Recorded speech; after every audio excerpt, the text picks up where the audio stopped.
Hello, everyone. I'm Dr. Darsh Shah, And I'm Dr. Altamash Raja, and welcome to Medicine Redefined. a podcast where we will explore the often overlooked but necessary components of health, what we consider to be the fundamentals. We will investigate topics and practices that can give you and your patients the best chance to optimize a healthy lifestyle. It's time to move the needle forward and put the health back in healthcare.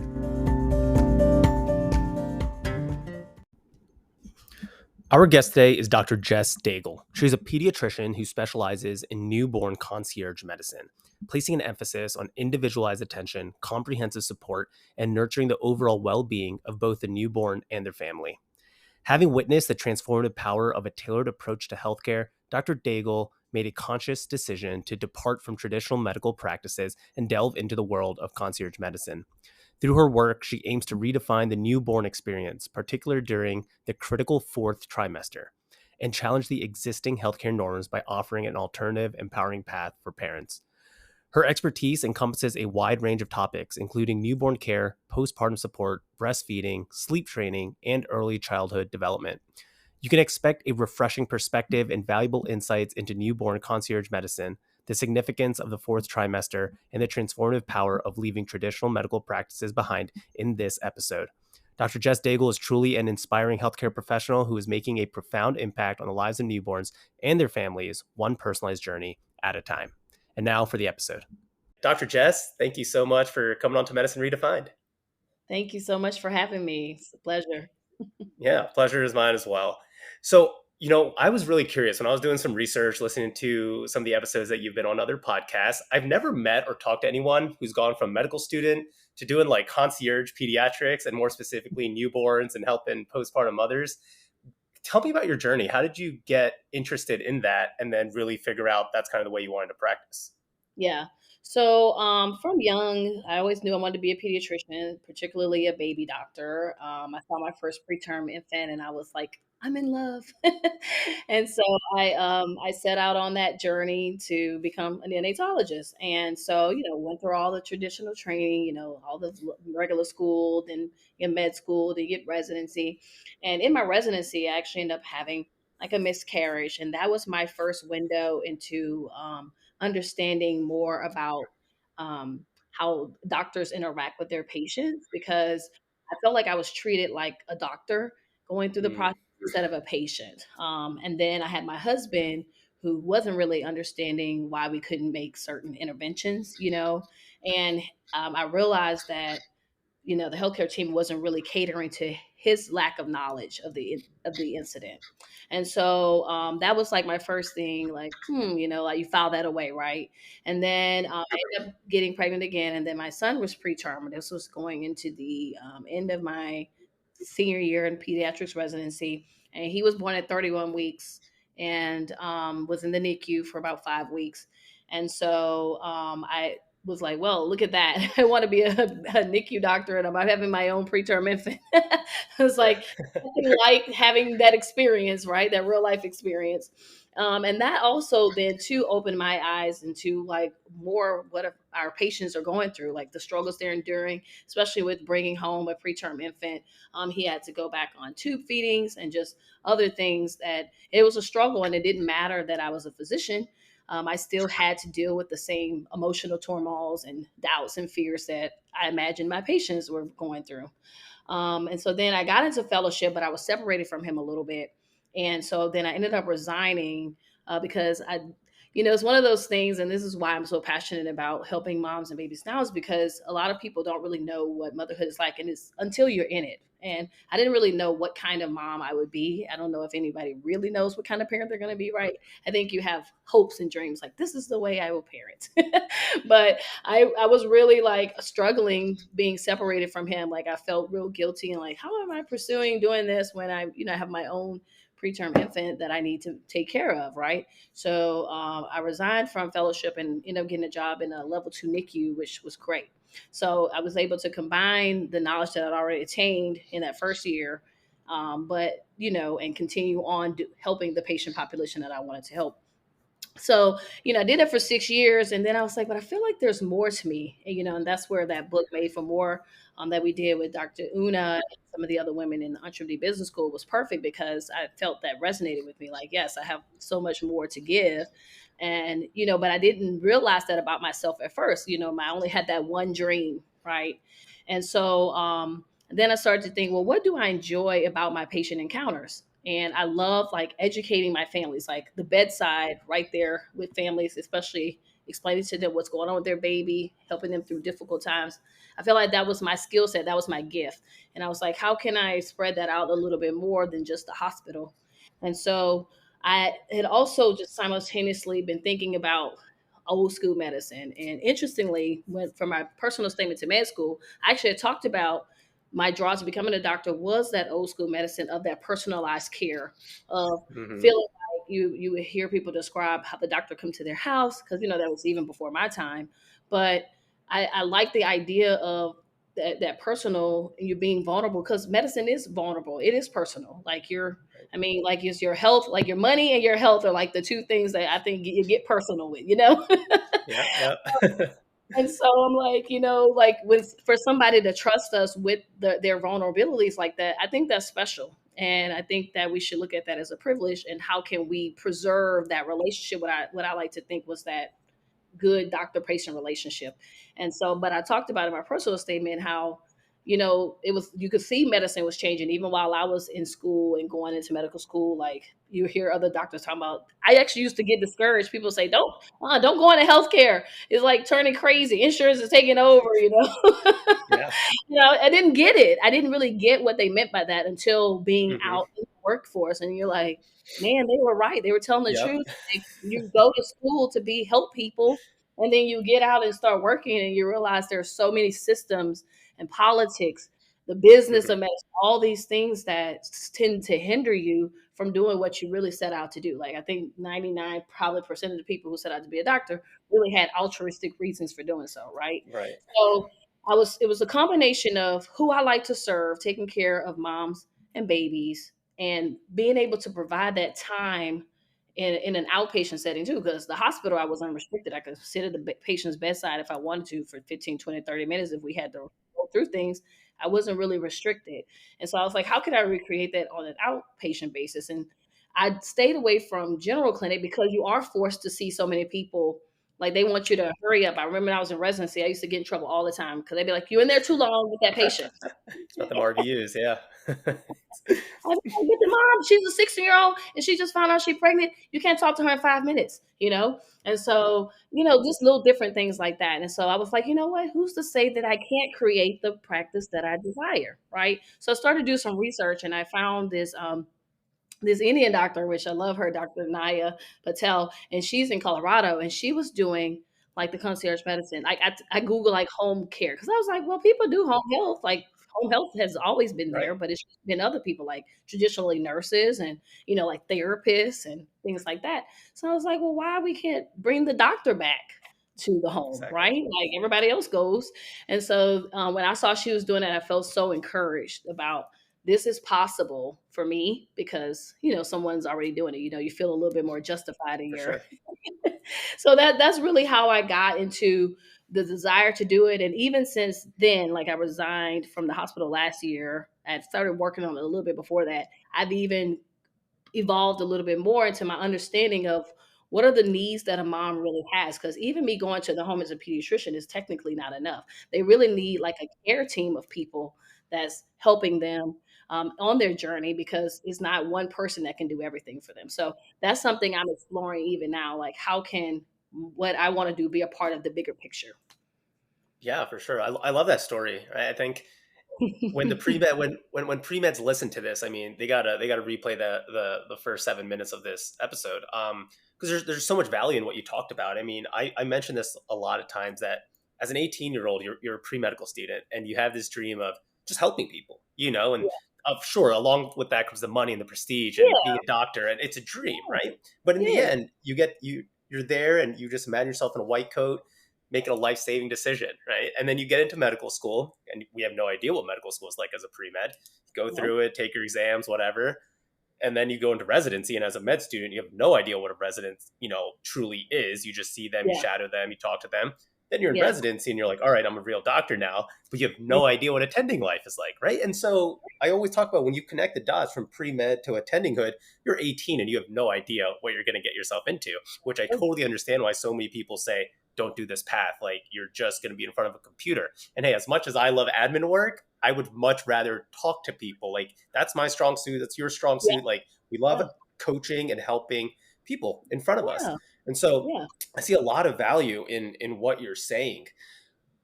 Was there a turning point, as you were the patient going through this? Was there a specific conversation that you remember or a specific event that made you say, I want to switch the way I take care of patients, right? Rather than be in the hospital, rather than being in clinic, obviously, because you're seeing so many patients in so little time. Was there a true turning point during your journey that said, I'm going to now shift over to this type of work?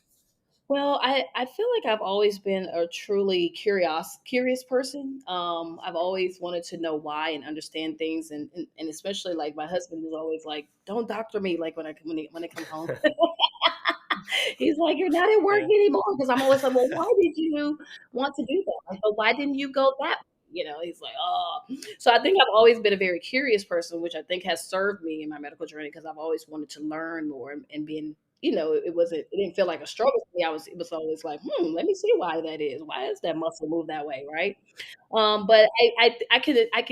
for sure tell you when I was a resident and observing, I really took to observing my attendings and senior residents, like how they approached patients. And I told myself that I was going to take all the good parts of what I'm learning and anything I thought, that's probably not a good idea, make note of that too. Yeah. So I used to like when I would watch around, I would be, observe the attending that was really good at reassuring a mom, like, oh, I noticed the difference when, this mom was worried about this, but after this conversation, because this person was so good at explaining or whatever, now they feel a little bit more reassured or whatever. I think though, one, I paid attention and I decided what kind of doctor I wanted to be very early on. And then when I had kids, I then had that extra layer of understanding of what a family, like how important it is to make sure that they understand what's going on with their kids instead of it just being like, I'm the doctor, do what I say. Hmm. I realized the team approach was so much more rewarding and almost like taking the arrogance out of the medicine, which I think is one of the things that we do need to do. Like I think we've forgotten how much of a privilege it is, and we're just kind of moving forward in arrogance in a lot of ways instead of being like, Yeah. you know what, I'm partnering with my patient on their health journey. Right? It's Right. different if somebody feels like you're in it with them versus like you Yeah. this Telling them. like everybody bucks that kind of system eventually, it's like, Right. but if you like, but this person really cares about my outcome and they're taking the time to show that because they value that I need to understand certain things. They're valuing my questions. They're not looking at it as a challenge. They're looking at it as, you know what? Maybe I do need to explain a little bit more about this hypertension or this diabetes or Hmm. whatever it is, because sometimes we take for granted that people really understand stuff when they really don't. And so I think it's a combination of just early on deciding what kind of doctor I'd be and then letting my life experiences factor into that and kind of reinforce that even more. Yeah, love that. Ultimash, my co-host, unfortunately couldn't make it today. But me and him always talk about the root meaning of doctor, right? In Latin means docere, to teach. And, Yeah. one of the quotes that I love, I forget who said, it might have been Einstein, but he said, like, knowledge, that feeling of when you truly understand something is ecstasy, right? And like, I want to give Yeah. that to my patients so that they feel empowered to take Yes. over their life's journey, right? And their health, which is like, the most important thing you have in this world, in my opinion. I mean, without it, you're Yeah. not here in this world, right? So That's love that. true. Love I that. love that too, actually. I don't have to, I never looked up the word doctor, like its origin. See, look, I'm learning Yeah. something now myself. There you go. There you go. I'm curious to hear about your practice, and let's get into kind of the science of it and and Okay. how your relationship with moms and newborns. So you Yeah. talk about how you help in the fourth trimester. Can you explain what Yeah. that is? Yeah, so the fourth trimester, which was a term coined by a pediatrician, actually, it's like go peds. um, Like it. as Dr. Harvey Karp, and so he postulated that newborns were still undergoing a lot of changes, even though they were external. So we like to think, oh, okay, the baby is born, that's it. Well, they're still having to go through a lot of physiological changes, and they're still learning. And so he thought that maybe we were kind of rushing like the babies as well, but Mhm. also along with that, the moms are also undergoing their own physiological changes and hormonal changes. And I remember I used to laugh before, I had kids when people used to be like, oh, those pregnancy hormones. I used to think that they were like exaggerating. And I feel ashamed to say that as a woman, but it's true. Like I just kind of felt like people were just like generalizing it, like, trying to label women. But the truth is there are hormonal changes that are affecting your mood and affecting like even like your body composition, and just so much is going into that process of after having a baby. And when I reflected on my own journey, I'm like, yes, like you're undergoing so much, and then you're trying to you know see who you are now as this mother, Mm. this new role, and then you have this baby, and you're like, I'm responsible for a person, like, and you have to sit with that, like that's deep actually. Like you have a whole life that is like relying on you. It's no longer just you having to be concerned for yourself. And I started to realize that we don't really prepare women. I had a mom actually that I saw on one of my local assignments recently in Instagram. She was like, I asked her like, what are three things she didn't know, when she was coming a new mom, and she was like, no one told me it was hard. Like I just feel like my friends didn't tell me. They just said it was great and the baby is cute. And she's like, my baby is cute and stuff, but no one to prepare me for the complete life change. She said no one told me that I was going to be kind of, mourning my old life, while I'm living this new life, and that I wasn't gonna just bounce back right away to the person I used to be.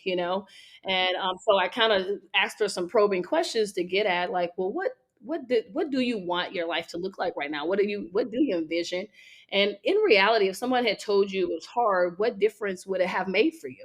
Because sometimes somebody can tell you something, but until you're in it, it's like just like we just said, like Yeah. people tell, oh, don't go be a doctor. You're like, but I mean, this is my dream, like and you don't have the same perspective as them, so we still Mhm. go ahead because we're like we just somehow think maybe our experience is going to be different. Like that humanity, like we always think maybe they just have a different story than us. Mhm. And so, but the truth is, they were telling the truth. Like it is hard, or it is whatever, right? And so, I always just tell parents instead of more than focusing on that. That's why I work so hard to validate that experience, because some things I cannot change for you. I cannot change that labor is painful, but I can support you in it, right? I can say, yes, I do get that this is hard, but hey, what about this? This is what we can do to alleviate that pain or alleviate that struggle. And so, that's really what the fourth trimester is. It's really that transition period from being pregnant to getting into that really into your motherhood journey. Yeah, and it definitely seems like a crucial period. Actually, one of the questions I was going to ask you, which you just answered, was what makes a mother feel so vulnerable in that period? But I think you answered it beautifully. I mean, right? It's not just the hormones, but it's also this, I don't want to say existential crisis, but it's almost this like thinking about life and your new purpose and meaning, possibly, Yeah, as you do have to take care of somebody now, right? That's a huge responsibility it that, is. like you Yeah. said, no one knows until you go through it yourself. Resident and seeing people and with their new babies. And I was like, oh, this baby is cute. But I wasn't going home to take care of this baby. I wasn't Yeah, sleep deprived. I wasn't worried about if they're going to eat right and why they have this new rash and why does their poop look like this and why are they shaking. I mean, babies do so much right. stuff that's normal. But if you don't know, you think you're like breaking them for real. Yeah, right, right, right. Yeah, absolutely. So I want to go through some of the lifestyle factors that you would teach or things that you have value on, that you would tell mothers when it comes to themselves or their newborns.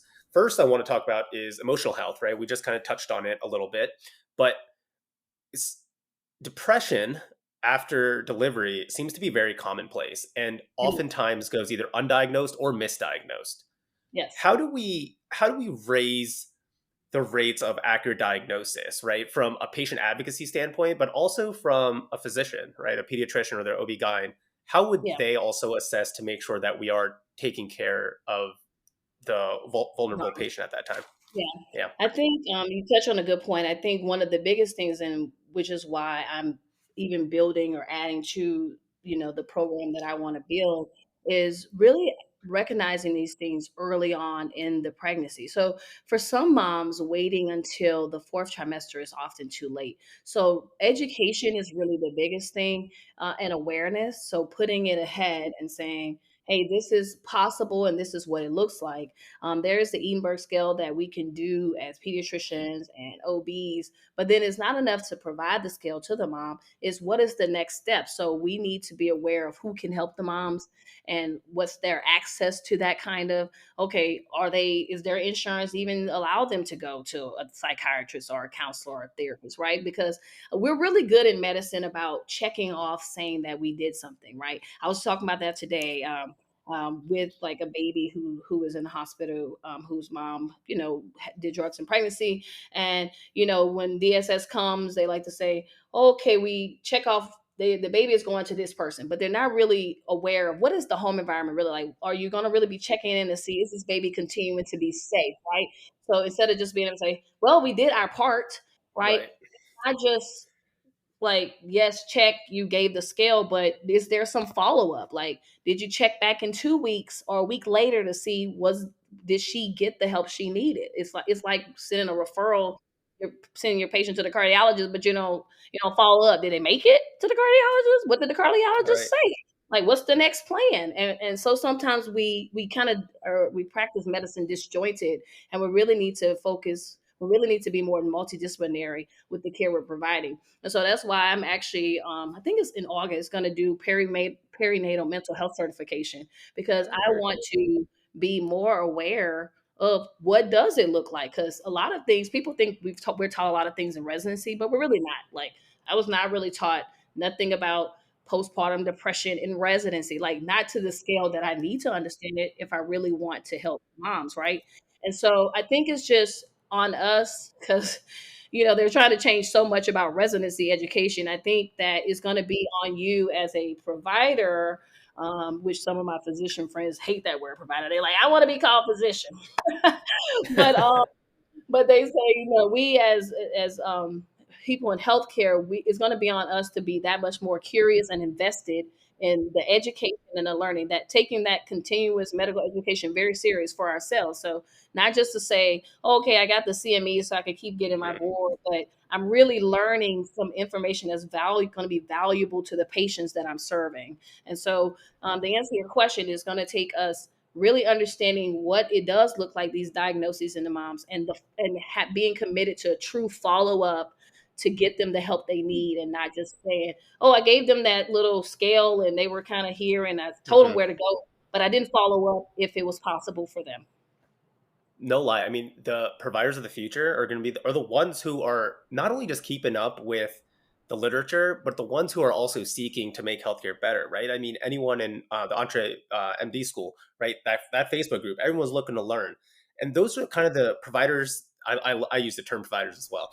Yeah, um, I seek out those providers not only to learn from, but probably where I'll actually get my care from too, right? Because I think it's the next evolution of healthcare, and they're looking around the corner. So good for you for getting that, or for getting that certification for the perinatal mental health. It sounds hmm yeah, very cool.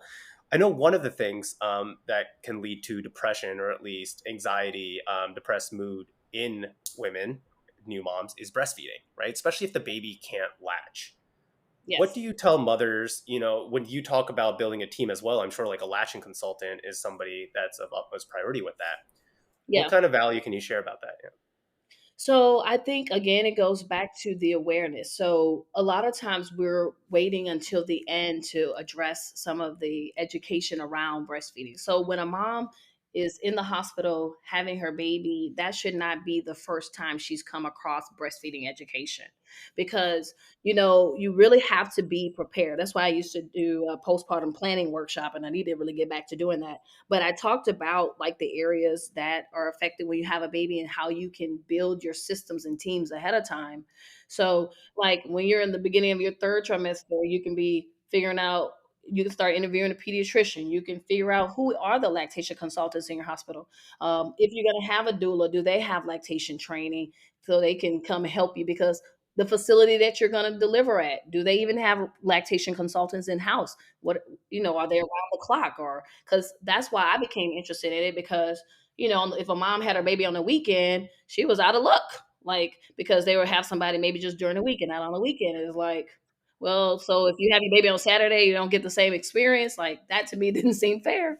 So I was like, well, I could be one more person there, pushing the breastfeeding in terms of educating and encouraging that mom, because certain little key things you need to know right at the beginning of your journey that can to help you be successful. But if you don't know, like, that a baby will do cluster feeding, you'll think, oh, I'm starving my baby, because they're making just drops of colostrum, where you see this like 60 ml bottle of Similac or Enfamil, and then a mom's like, I'm not making that much, and then they think they're doing something wrong, right? Or culturally, like, so it wasn't, I breastfed because I knew from a physician standpoint that it was important.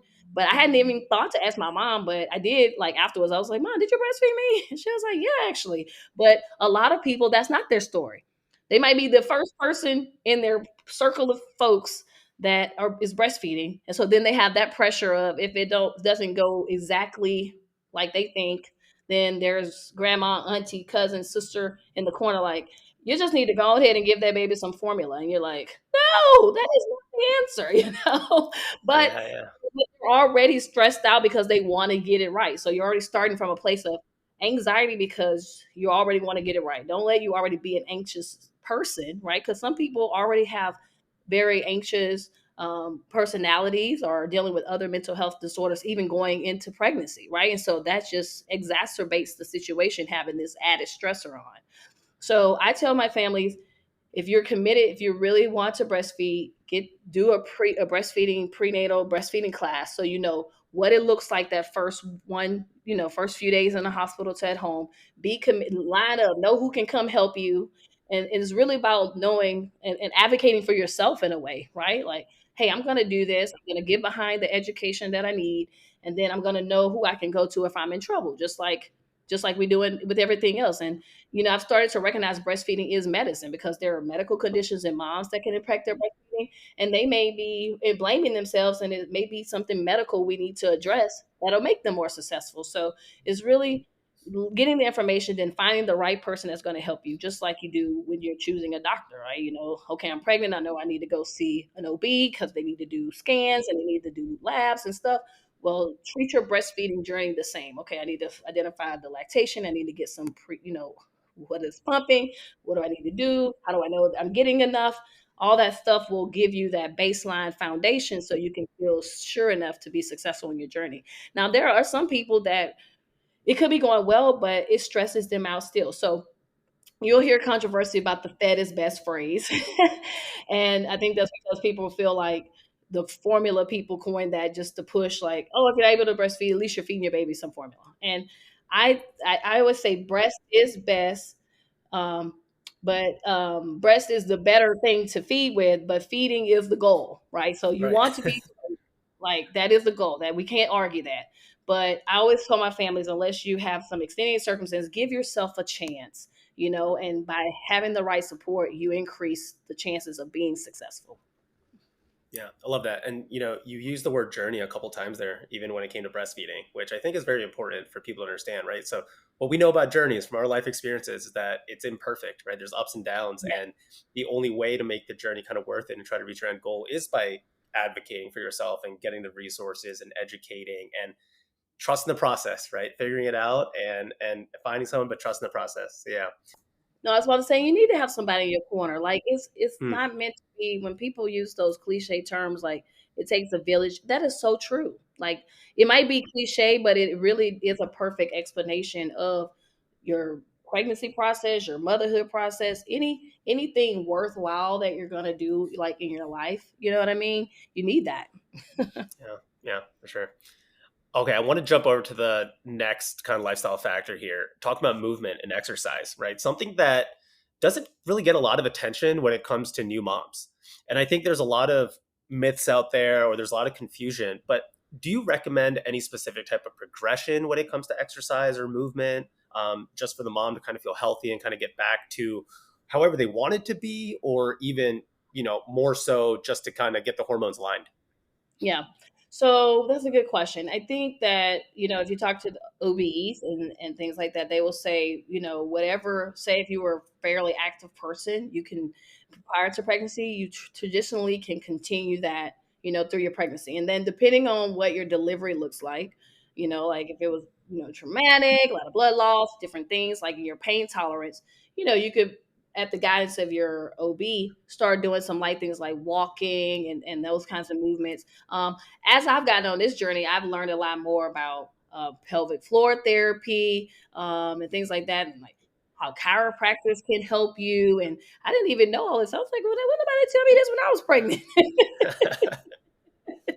but but I think the overall goal is light movement, because if you've had a C-section, they're going to give you guidance about those kinds of things. So I think if that means a lot to you, you're most likely somebody who's already been on your fitness journey.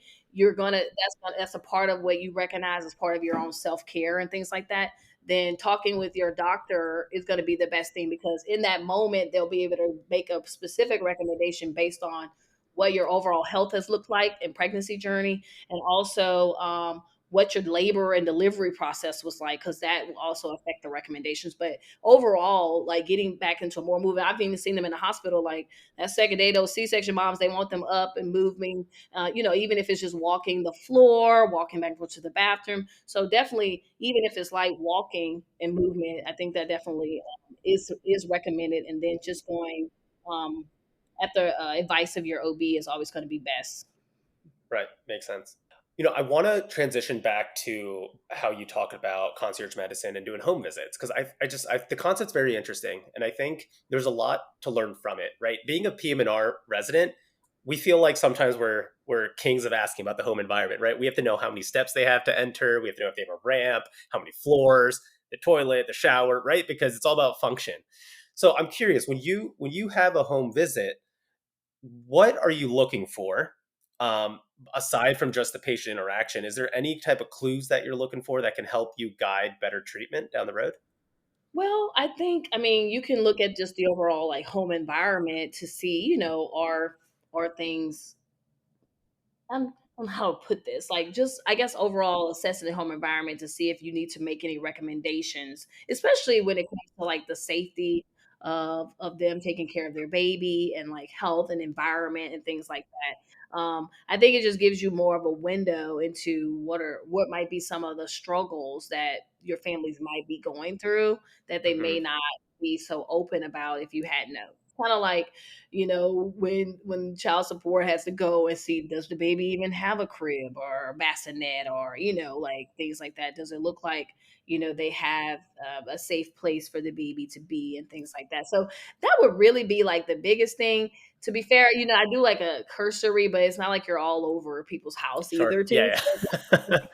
I like DSS where they're gonna really be all up in your business, but Right. it's really just seeing, are they comfortable in their living environment too, and things like that. And I think it really more for the home visits are more for convenience.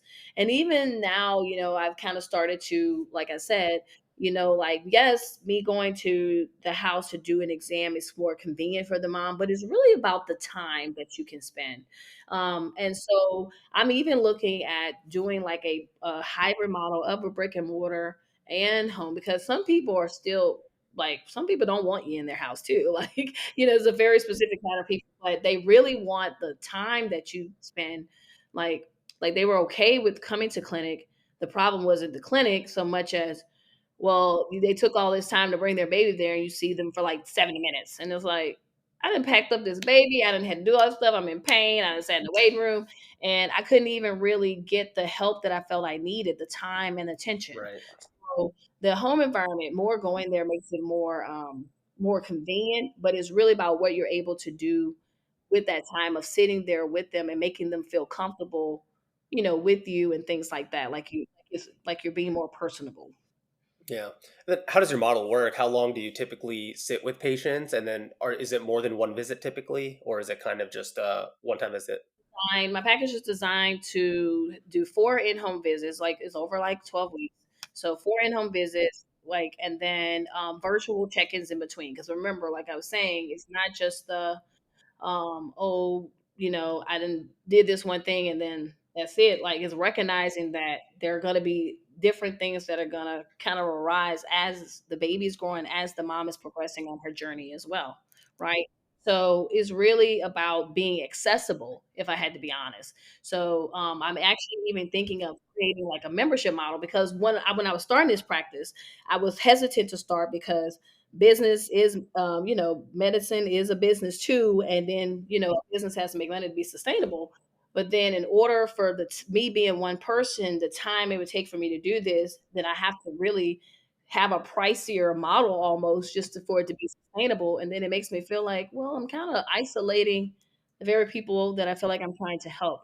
So I'm actually working on creating like a membership model with that, because again, me as a pediatrician, yes, maybe they might need 1 or 2 visits with me, but not even necessarily in the home so much as maybe virtually, or maybe just a phone call, or sometimes it might be a quick question that they can ask in a group thing, like, "Hey, the baby was spitting up this and that," and then you can quickly say, "Oh, this, and that," and then they're reassured, because a lot of stuff they'll go to the pediatrician office for, most of the time can be answered with a quick, 3 to 5 minute phone call. And so looking at how I can create a model that can help a little bit more people, without the cost of, "Oh, okay, I got to pay you this much money just to get you to come over to my house." But, I really need the help this kind of way. Yeah, and I think, if a provider isn't listening to this, it can be tough to relate with that dilemma that we go through when it comes to where do I set my price? Because, like you said, you have to be able to have a sustainable business, but then you're kind of also excluding people, right? And I've had people come up to me because as I think about this in the next 2, 3 years, when hopefully I start my practice as well, people have asked me like, oh, well, then you're only taking care of the rich, so to speak, and a lot of times my answer is, well, it's to me, sometimes that can be better than spending 15 minutes and not really accomplishing anything over the course of 10 years with, one person who can come and see me. Like I'm not executing at my best. I'm not doing my best. Right. And Yeah. so I love the way you kind of talk about creating a model system, which I think has become more and more popular so that you can kind of expand that range, get more people, be more accessible to people, but still have the business afloat. So, Yeah, because some people may really, because again, some people may really vibe into it, and it may not necessarily be like the most rich, which is something I learned in entrepreneur business school too. It's like, well, who values that service, right? Because right. Right. somebody can't afford it, they may not necessarily care about it. And then somebody who may not be like extremely wealthy, that's something that they care about, so they save up for that. Like how somebody might use a doula and somebody else might not, right? Like True. there are people who are very wealthy who probably haven't gotten a doula. They might have just have somebody else accessible or something like that. Or they might have their family that could rally around them, or their mom that's going to come and be there. Like I felt like I was doing pretty well off, and I had family. I didn't Yeah. hire a doula, even though that's become more of a thing. Like over the recently, at least at least from my awareness, I've been seeing more things about doulas over the last couple of Mm, years, picking up, yeah. especially with maternal mortality crisis and things like that being more discussed. So yeah, so I just really want to make good impact, and put out the help that I use my gifts in the way that are meant to be used. Ultimash and I were talking. We heard this video where this guy was just saying everybody is going to spend money at some point on their health. It just depends when, right? And so there's going to be people who value health early on, and they're gonna pay into that subscription model, and they're going to value their health, right? So it's more than just kind of the socioeconomic class. It comes down to a health priority. I That's think true. in terms of that. You're So right, because there's some stuff some people pay for. I don't have. It's funny. I've been in the hospital, and some of my patients have had better cell phone than I did. yeah. Like, man, I was still rocking with that iPhone 7 for a minute, and they was on to the 14. And then probably the 15's coming out in like 2 months. Who Yeah, knows? yeah. That's like my husband would be like, "Now that phone is cracked. Why don't you just let it go?" I'm like, "I'm gonna wait till it dies. I'm gonna wait till it dies." Right, but there's somebody that as soon as it's the next model, that's their thing, right? So you're right. It does go down to like your priorities and your interests, right? We do make the things we want happen. Oh man. Well, Dr. Jess, this has been a lot of fun. I have a couple more questions here for you. Yeah, no worries. Uh, what is next for you? So, okay, actually, let me back up. If you Okay. could have a dream team, right? You talking about bringing other providers on. What would your dream team consist of? Like, which type of providers would be the best to go for a home visit and keep that continuity of care alive? Yes, I'm glad you asked that because when I thought about the maternal health crisis, I'm like, we need to start in pregnancy. We don't need to wait until they've had the baby and they're at home in the struggle. So as soon as a mom finds out she's pregnant, and if we do really good about our awareness and showing people in the world that we want to make pregnancy and health a priority, then as soon as a mom is pregnant, she's gonna get a care team assigned to her that will follow her into her postpartum journey. So that would include the provider, which could be an OB, midwife, and the pediatricians, like if you put as like as the lead, like the leaders of the team, so to speak. And then you would have doula, you would have lactation consultant, you would have social worker, it'd be a mental health person, like a counselor or a therapist, right? Nutritionist, because some people might need a counselor on like, let me customize a plan for you on like these are the things you need to eat to optimize your health in this pregnancy because you have this, and this, that risk factor, right? So again, it's somebody that's following them along. So not every person will be needed at every time, right? So the doula might be more of a consistent person along, and then maybe social worker be able to, okay, hey, this resource or this issue has come up, at 20 weeks. Hey, let's get the social worker on it so we can start working on X, Y, and Z, right? So then the doula may fall into being your advocate at the hospital or the home birth or wherever you are, and then your pediatrician will come in and they'll do that, and then that doula person can still be, because like I said, I go to the house, I see the baby, I may educate you and talk to you, but you're also still concerned about the stressors of I got laundry to do, I got to cook, and I got other kids that I need to pick up from school. So it's really building a real support team that at every step and every phase the mom has a person that is a professional that is committed to success in that area and helping them to be the best. And so that's what I would envision. And my big hairy audacious goal, as Dr. Huna says, is to have a postpartum wellness center. And so then even after they will, they can come and continue to, like, if they want to get out the house, because again, not everybody wants you all up in their house, but they still want the resources and the access and the community. They need community. So then they can be other moms at this place. There can be more lactation help. Oh, you want to get a nice massage? Oh, let's have a course about, have a little round table about breastfeeding struggles or, mental health challenges or whatever, right? And so I just think it's hope being real holistic. And I remember when I used to just laugh at that term, but it is such an important term because we're not one phase. We're multifaceted, and I think our care needs to be approached the same way. Absolutely, I love that. It's more talking about more of the integrated model of healthcare, right? And we Yeah. actually had Dr. Omalara, Dr. O on from Oh, Melanin I love Medicine. her. I'm in her Yeah. vision building program. Yes, I Oh, am. really? Amazing. So she came on and she enlightened me saying that, it's a 80-20 percentage. 20% of a patient's health is determined by what we do, our treatment, our medication, kind of what we do. And 80% is actually all social determinants of healthcare. So what they do at home, what they do at work, their food, nutrition, like all that, right? And that was kind of mind blowing to me, right? Because like you said, we're multifaceted, multi-phased.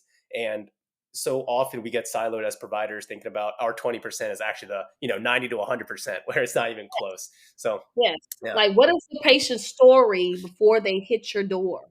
And see, I think that is what has made me effective as a pediatrician is I do care about those details. When I am doing something for a family, I try to make it as easy on them as possible.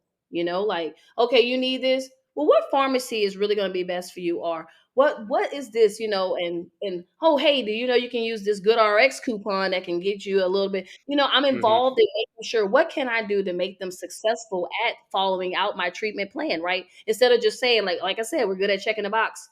Here's the script. I'm done. I did my part. I told them to go take Yeah, amoxicillin. exactly. Yep. Yep. But did we make sure that they really had the wherewithal to go get this medicine? Like, and did we let them know, hey, if you have problems, please reach back out to our office so we can help you? Like that's what people need. For sure. Totally. Well, Dr. Jess, tell our audience what is next for you. It might be a Well, loaded question. no, it's really more of the same. It's like it's funny you say that because I feel like I'm evolving even as I started this, as I Yeah. learn more. And I follow this. I read this article by Naveed Jain in Entrepreneur Magazine. He's fantastic. I listened to him on the Deal Makers podcast. I was like, I love this guy. I need to meet him. But he was just talking about like focus on keep your eye on the problem, but don't be married to the solution, like your Mm, solution is the gist because there might be you might need to pivot the way you solve that problem and you're like but that this is how I said I'm going to do it and then but something else might be showing you like actually it might be better if you do it this way, right? And so again I'm like what that's why I'm saying like me going to the home, okay, but am I really solving the problem that I'm setting out to solve? I'm only one person, and yes, while this may make it more convenient for the mom, what else are they worried about, right? And how can I help be a part of that solution? So it's really just me evolving this business and working more towards how can I add that on. The subscription model I think is really the next best thing mhm. for me because I think that's a way to start it and still have that accessible in home for those who are just really so excited about that. But I think really where my gifts are better at is making it where I can create a community for moms to come into early, like in that third trimester, where they can start getting that education that I feel they're not getting by the time they hit me at the door at the hospital, and then they have that support after they brought the baby home, so they don't feel that they're alone. So that's what's next for me. Yeah, that's a fantastic perspective, and I'm definitely looking forward to watching you make that happen. So I'm excited. You, Yeah, I was excited too. yeah. What are your socials? Where can our audience find you? Okay, so Instagram is usually my main page because it's also linked to my Facebook business page, but it's at mom and me underscore MD. And then on Facebook, I have a mom and me MD concierge newborn and postpartum care site. But I spend a lot of time on Instagram, and then I use TikTok for more of the educational videos because I've found that people like those real quick, like how do you do this with your newborn, or little things like that. They're scrolling in the middle of the night, like what is how do you latch your baby, So It's 1 I would a.m. yeah, yeah, yeah. So I said I would do that, and that was part of my inspiration for coming up with the model. I'm like, well, if people want quick little videos, I can create that in my program where they have a portal and or app of my own that they could go into and be like, my baby's spitting up. Let me see what Dr. Jess has to say about that real quick, And so I just think this is really about being a trusted person for a family on their journey. Totally. And for the audience, you can just swipe up as you're listening to this, and you'll find those in our show notes for easy access. Last but not least, Dr. Jess, the last question we ask all of our guests, and we totally understand that this could be a whole nother episode. A lot of it we touched on already, but how do we add the health back to healthcare? Oh, I think we need to add the health and the care back to healthcare. Oh, I like that. Yep. Yep. So I think we add the health by getting to the root of why we have problems with our health. And again, is taking it, stop looking at things surface level, and say what is really at the core of the problems that we are dealing with. Kind of like what Dr. Omalara talked about, that 80-20. And it's funny that 80-20 is in like everything. 80-20 in business, 80 relationships, 80-20 in health. Like Yeah. it really is important to realize like where is the bulk of your effort should be put towards something, right? And which is where preventative care came from. They're like, well, if we could just get ahead of it, we wouldn't have to be trying to fix people if we can get ahead of it. So I think it's really expanding our definition of preventative care, not to just what is happening with people's bodies, but what's happening in people's lives, right? Like I saw a thing on LinkedIn, like housing is healthcare, and I was like, that is a neat thing to. That's a neat perspective, right? Housing is healthcare. I'm like, that's kind of true because again, like Dr. O said, so putting the health is really digging into where are we failing in helping people to be healthy, and being willing to go the distance to solve the problem, and then putting the care in it is just reminding ourselves of our own humanity and our own mortality and saying, hey, if we want to be around to live the life that we feel we need to live, then it takes us investing in ourselves and in those around us. So that's how we do it. Love it. Well, Dr. Jess, you've got amazing energy, amazing attitude, growth mindset. So I'm truly excited to follow your journey. Thanks so Oh, much for coming on thank here. you. So good to be on here. I just even love the name of your podcast, like, because I think that we do need to redefine things. I think when we are stuck in one thing just because we've always done it, I think that's when we're cutting ourselves short from the progress we can make. Hmm. Absolutely. Thank you so Yeah. much. Thank you so much for taking the time to listening to this episode. If you have any insights, any questions, or even any guest recommendations, please feel free to email us at medredefined@gmail.com, or you can reach out to us on social media.